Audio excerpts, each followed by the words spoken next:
ಈಗ ಒಬ್ಬರು ಸೈನಿಕರು ಡ್ಯೂಟಿ ಮಾಡ್ತಾ ಇದ್ರೆ ಮತ್ತೊಬ್ಬರು ರೆಸ್ಟ್ ತಗೊಳ್ಳೋದಕ್ಕೆ ಒಂದೊಂದು ರೂಮ್ನಲ್ಲಿ ಇಬ್ಬರು ಆರಾಮಾಗಿ ಮಲಗಬಹುದು. ಆ ಥರ 21 ಕಲ್ಲಿನ ಬಾಗಿಲು, 25 ಸೈನಿಕರ ಕಾವಲು ಕಾಯುವ ಬ್ರಿಡ್ಜ್ಗಳು, ಆಮೇಲೆ ಕಲ್ಯಾಣಿಗಳು ಇಲ್ಲಿ ಕಾಣುತ್ತಲ್ಲ, ಇದು ಮೊದಲನೇ ಕಲ್ಯಾಣಿ, ಆನೆಬಾವಿ ಕಲ್ಯಾಣಿ ಅಂತ. ಇದೇ ತರ ಕಲ್ಯಾಣಿಗಳು ಟಾಪ್ ಗನ್ನ 10 ಕಲ್ಯಾಣಿ ಇದಾವಪ್ಪ.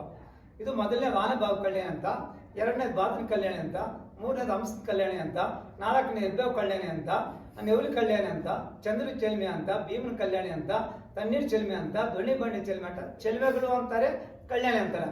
ಅಂದ್ರೆ ಇವಾಗ ಕರೆಕ್ಟ್ ಆದ ಉತ್ತರ ಅಂದ್ರೆ ಕಲ್ಯಾಣಿಗಳಪ್ಪ. ಯಾಕೆ ಗೊತ್ತಾ? ಇವು ಮಳೆ ನೀರು ಶೇಖರಣೆಗಾಗಿ ನಿರ್ಮಾಣ ಮಾಡಿರೋವು. ಚೆಲ್ಮೆ ಅಂದ್ರೆ ತಾನಾಗಿ ಭೂಮಿಯಲ್ಲಿ ಉತ್ಪತ್ತವ ನೀರು, ಆ ನೀರುಗಳನ್ನ ಚೆಲ್ಮೆ ಅಂತ ಕರೀತಾರೆ. ನಾನು ನಿಮ್ಮಷ್ಟು ಓದಿಲ್ಲ, ಸ್ವಲ್ಪ ಮಟ್ಟಿಗೆ ಹೇಳ್ತಾ ಇದ್ದೀನಪ್ಪ, ತಪ್ಪಿದ್ರೆ ಕ್ಷಮಿಸಿ. ಇಲ್ಲ, ನಮ್ಗಿಂತ ಚೆನ್ನಾಗಿ ತಿಳ್ಕೊಂಡಿದ್ದೀರಾ. ಮಳೆ ನೀರಿಗಾಗಿ ನಿರ್ಮಾಣ ಮಾಡ್ಕೊಂಡಿರೋ ಕಲ್ಯಾಣಿಗಳು. ಈ 10 ಕಲ್ಯಾಣಿಗೂ ಈ ತರ ಮೆಟ್ಲವಪ್ಪ, ಆರಾಮಾಗಿ ಇಳ್ದೋಗ್ಬೋದು. 10 ಕಲ್ಯಾಣಿಗೂ ಆರಾಮಾಗಿ ಇಳ್ದೋಗ್ಬೋದು. ಆಮೇಲೆ ಇದಕ್ಕೆ ಹೆಬ್ಬಾವ್ ಚೆಲ್ಮೆ ಅಂತ ಯಾಕಿಟ್ರು, ಇದಕ್ಕೆ ಬಾತಿ ಚೆಲ್ಮೆ ಅಂತ ಯಾಕಿಟ್ರು, ಇದಕ್ಕೆ ಹಂಸದ ಚೆಲ್ಮೆ ಅಂತ ಯಾಕಿಟ್ರು ಅಂದ್ರೆ ಅದರ ಆಕಾರಕ್ಕೆ ತಗ್ಗಟ್ಟಾಗಿ ಹೆಸರಿಕಾರದು. ಹೆಬ್ಬಾವ್ ಚೆಲ್ಮೆ ಅಂತ ಸುಮಾರು ಇಲ್ಲಿಂದ ಅಷ್ಟು ಉದ್ದ ಐತೆ, ಈ ಬೆಟ್ಟಕ್ಕೆ ಹತ್ತೈತೆ, ಏಕಶಿಲಾ ಬೆಟ್ಟಕ್ಕೆ, ಅದಕ್ಕೆ ಹೆಬ್ಬಾವ್ ಚೆಲ್ಮೆ ಅಂತ. ಹಂಸ ಅಂದ್ರೆ ಅದು ಸ್ವಲ್ಪ ದೊಡ್ಡದು, ಬಾತ್ ಅಂದ್ರೆ ಸ್ವಲ್ಪ ಆ ತರ ಆಕಾರಕ್ಕೆ ತಗ್ಗಟ್ಟಾಗಿ ಹೆಸರುಗಳನ್ನು ಇಟ್ಕೊಂಡು ಹೋಗಿದ್ದಾರೆ. ಫುಲ್ ಟಾಪಲ್ಲಿ 3 ಕಲ್ಯಾಣಿಗಳು ಬರ್ತವೆ. ಆಮೇಲೆ ಅಲ್ಲಿ ಹಗ್ಗ ಕಟ್ಟವರಲ್ಲ ದಾರ, ಅಲ್ಲಿಂದ ರೈಟ್ ಸೈಡ್ ಅಲ್ಲಿ 3 ಕಲ್ಯಾಣಿಗಳು ಸಿಗ್ತವೆ. ಒಟ್ಟು 10 ನೀರಿನ ಕಲ್ಯಾಣಿಗಳಿದಾವೆ. 10 ನೀರಿನ ಕಲ್ಯಾಣಿಗೂ ನೀವು ಆರಾಮಾಗಿ ಇಳಿದೋಗ್ಬೋದು ಮೆಟ್ಲಾಗ. ಏನಪ್ಪ, 10 ಕಲ್ಯಾಣಿಗಳು. ಮತ್ತೆ ನಮ್ಮ ಈ ಮಧುಗಿರಿ ಏಕಶಿಲಾ ಬೆಟ್ಟ 10 ಸುತ್ತಿನ ಕೋಟೆನಪ್ಪ.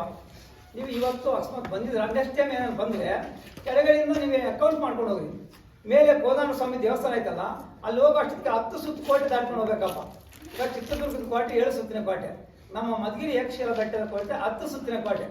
21 ಕಲ್ಲಿನ ಬಾಗಿಲು, 25 ಸೈನಿಕರು ಕಾವಲು ಕಾಯುವ ಬ್ರಿಡ್ಜ್ಗಳು, 10 ಕಲ್ಯಾಣಿಗಳು, ಆಮೇಲೆ 10 ಸುತ್ತಿನ ಕೋಟೆ, ಆಮೇಲೆ ಜೈಲ್ ರೂಮ್ಗಳು. ಆಗಿನ ಕಾಲದಲ್ಲಿ ಬೇರೆ ನಮ್ಮ ಮಧುಗಿರಿ ಬಂದಾಗ ಅವ್ರು ಹಾಕೋದಕ್ಕೆ ಬೇಕಲ್ಲ ಏನಪ್ಪ. ನೋಡಪ್ಪ, ಇದೊಂದು ಜೈಲ್ ರೂಮು, ಈ ಕಡೆಗೆ ಈ ಕಡೆ 2 ಬಾಗಿಲಾಗ ಆರಾಮಾಗಿ ನೋಡ್ಬೋದು ನೀವು. ಇದೊಂದು ಜೈಲ್ ರೂಮು, ಈ ಕಡೆ ಒಂದು ಜೈಲ್ ರೂಮು, ಅದೊಂದು ಜೈಲ್ ರೂಮು. ಆಮೇಲೆ ಟಾಪಲ್ಲಿ ಇದೇ ತರ ಆ ಕಾಂಪೌಂಡ್ ಐತಲ್ಲ ರಾಮನ ದೇವಸ್ಥಾನ, ಹಿಂದ್ಗಡೆ 3 ಜೈಲ್ ರೂಮ್. ಹಿಂದಕ್ಕೆ ಬ್ಯಾಕ್ ಸೈಡ್ ಹೋಗಿದ್ರ ನೀವು, ಟಾಪಲ್ಲಿ ಫುಲ್ ಟಾಪಲ್ಲಿ, ಅಲ್ಲಿ 3 ಹೋಗಿದ್ದಾರೆ ಜೈಲ್ ರೂಮ್ಗಳು. 6 ಜೈಲ್ ರೂಮ್ಗಳಿದ್ದಾವೆ. ಅಂತೆ ಕಲ್ಲಿನ ಮಂಟಪಗಳು, ಈ ತರ ಕಲ್ಲಿನ ಮಂಟಪಗಳು 6 ಇದಾವೆ. ಇದು 4ನೇದಪ್ಪ. ಇದು ಈ ಕೆಳಗಡೆ ಬರೋದು 3ನೇದು. ಆಮೇಲೆ ನಿಮ್ಗೆ ಸ್ಟಾರ್ಟಿಂಗ್ ಪಾಯಿಂಟ್ ಅಲ್ಲಿ ಕೋದಂಡ ಸ್ವಾಮಿ ದೇವಸ್ಥಾನ ಲೆಫ್ಟ್ ಅಲ್ಲಿ ಐತಲ್ಲ, ಅದ್ರ ಆಪೋಸಿಟ್ ಅಲ್ಲಿ ಇರೋದು 2ನೇದು. ಆ 1ನೇದು ನೀವು ಹೋಗ್ತಾ ಈಗ ಅಲ್ಲಿ ವಕೀಲರ ರೂಮ್ ಅಂತ ಇದೆ, ಅದ್ರ ಮಗ್ಲಾಗಿರೋದು 1ನೇದು. ಈ ತರ ಕಲ್ಲಿನ ಮಂಟಪಗಳು 6 ಕಲ್ಲಿನ ಮಂಟಪಗಳಿದಾವೆ. ಆಮೇಲೆ ಕಲ್ಲಲ್ಲಿ ಕೆತ್ತಿರತಕ್ಕಂಥ ಆಂಜನೇಯ ಸ್ವಾಮಿ ವಿಗ್ರಹಗಳು. ಕೋದಂಡ ಸ್ವಾಮಿ ದೇವಸ್ಥಾನದಲ್ಲಿ ಒಂದೈತೆ, ಅಲ್ಲಿ ಒಂದು ನೀರಿನ ಟ್ಯಾಂಕಿ ಕಾಣಿಸುತ್ತೆ ನಿಮ್ಗೆ, ಆ ನೀರಿಗಿರೋ ಗಿಡಗಳಿದಾವಲ್ಲ ಅಲ್ಲಿ, ಅದರಲ್ಲಿ ಒಂದೈತೆ ದೊಡ್ಡ ಕಲ್ಲು ಬಂಡೆ ಐತೆ, ಅದರೊಳಗೆ ಅಲ್ಲೊಂದು ಕೆತ್ತನೆ ಮಾಡೋರೆ ನೋಡಿ. ಇದು 3ನೇದಪ್ಪ. ಈ ಕಲ್ಲು ಕಂಬ ಕಾಣಿಸ್ತೈತಲ್ಲ ಇಲ್ಲಿ, ಇದು 3ನೇದು. ಇಲ್ಲೈತೆ ತಾಯಿ ನೋಡಿ, ಈ ಕಂಬಕ್ಕೆ ಐತೆ ನೋಡಮ್ಮ, ಇದು 3ನೇದು. ಆಮೇಲೆ ಕಲ್ಯಾಣಿಯಲ್ಲಿ ಒಂದೈತೆ, ಪೈಟ್ ಮಾಡಿದ್ವಿ ಅದಕ್ಕೆ, ಅದು 4ನೇ ಆಂಜನೇಯ ಸ್ವಾಮಿ.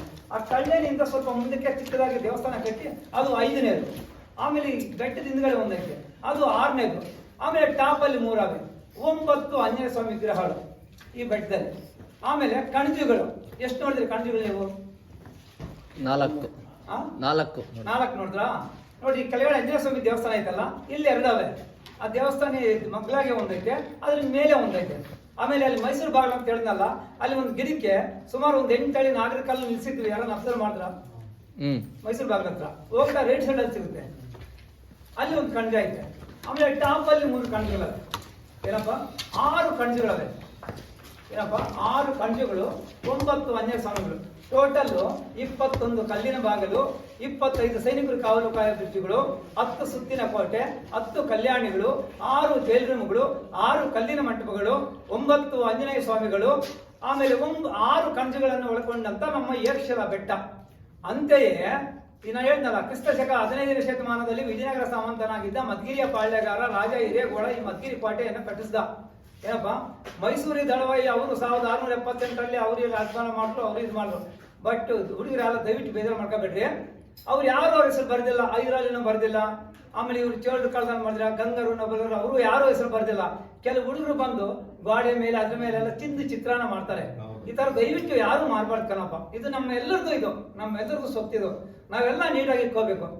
ಕೆಲವರು ಬರ್ತಾರೆ ಏನಾನ ಪಾನ್ ಪರಕ್ಕು ಅಂತ ಇಂತ ಹಾಕೊಂತಾರೆ ನೋಡಿ. ಈಗ ನೆಳ್ಳೈತೆ ಅಂತ ಒಂದು ನಿಮಿಷ ಕುತ್ಕೊಂಡು ಸಮಾಧಾನ ಮಾಡ್ಕೊಂತೀವಿ. ಬಂದು ಆ ಮೆಟ್ಲ ಮೇಲೆ ಒಗೆಯೋದು, ಅಲ್ಲೇ ಒಗೆಯೋದು, ಆ ಖಾಲಿ ಬಾಟ್ಲಿಗಳು ಪೇಪರ್ ಎಲ್ಲ ಅಲ್ಲೇ ಹಾಕೋದು. ನಮ್ಮ ಮನೇಲಿ ನಾವು ಅದೇ ತರ ಹಾಕ್ತೀವ? ಹಾಕಲ್ಲ ತಾನೆ. ಅದನ್ನ ತಗೊಂಡೋಗ್ಬಿಟ್ಟು ನೀಟಾಗಿ ಡಸ್ಟ್ಬಿನ್ ಆಗಬೇಕು. ಇನ್ನೊಂದು ನಮ್ಮ ಇಲ್ಲಿ ಇವರಲ್ಲಿ ಸ್ವಲ್ಪ ಫಾಲ್ಟ್ ಇದೆ.